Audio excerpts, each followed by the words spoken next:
June 15th, 1999, a day etched in the memory of the residents of Ridgemont, but not for reasons of celebration. The sun shone brightly, oblivious to the shadow that was about to fall upon the quaint town. It was the day the graduating class of Ridgemont High, brimming with youthful exuberance, embarked on their much-anticipated trip to celebrate their newfound freedom.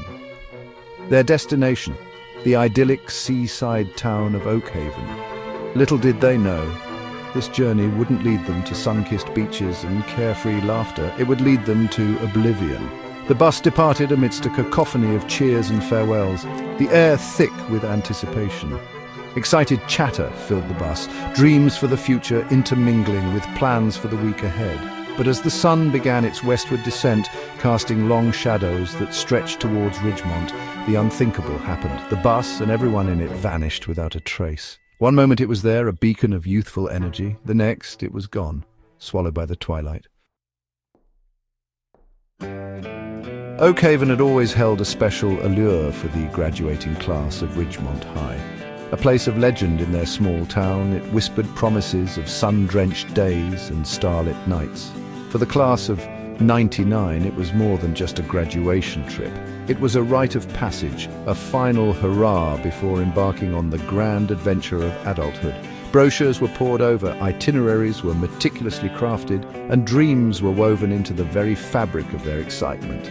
The weeks leading up to the trip were a whirlwind of activity. The air buzzed with the excitement of packing, planning, and anticipation. Friendships were solidified, promises were made, secrets were shared. The energy was contagious, spreading through the halls of Ridgemont High like wildfire. Even the teachers seemed caught up in the excitement, their usual stern demeanor softened by the shared joy of this momentous occasion. The last confirmed sighting of the bus was at a desolate petrol station on the outskirts of Oak Haven. A lone attendant, his face etched with the weariness of long nights and countless cups of coffee, vaguely recalled a group of teenagers stopping for fuel and snacks. He remembered their laughter, their youthful energy, a stark contrast to the quiet monotony of his night. He remembered them driving off into the night, their headlights swallowed by the darkness. He never saw them again. When the bus failed to arrive at the pre-booked motel, alarm bells began to ring. Frantic calls were made, hope giving way to fear with each unanswered ring. The authorities were alerted and a search party was hastily assembled. The road to Oak Haven was combed, every mile a testament to the growing dread that tightened its grip on the hearts of the searchers. But the bus, like a phantom swallowed by the night, had vanished without a trace. They were so excited, Mrs. Thompson, a history teacher at Ridgemont High, recalled, her voice cracking with emotion. I remember seeing them off, their faces glowing with anticipation. It's a sight I'll never forget, and now it's a memory that haunts me. Her words, heavy with unshed tears, echoed the sentiments of the entire town. The disappearance of the class of '99 had ripped a hole in the very fabric of their community, leaving behind a void of unanswered questions and unbearable grief. I just want to know what happened to my son, pleaded Mr. Davis, his voice raw with anguish, his eyes red-rimmed and hollow. His son Mark was among the missing. He was a good boy, full of dreams. Someone must know something. His words, choked with desperation, hung heavy in the air, a chilling reminder of the human cost of this unsolved mystery.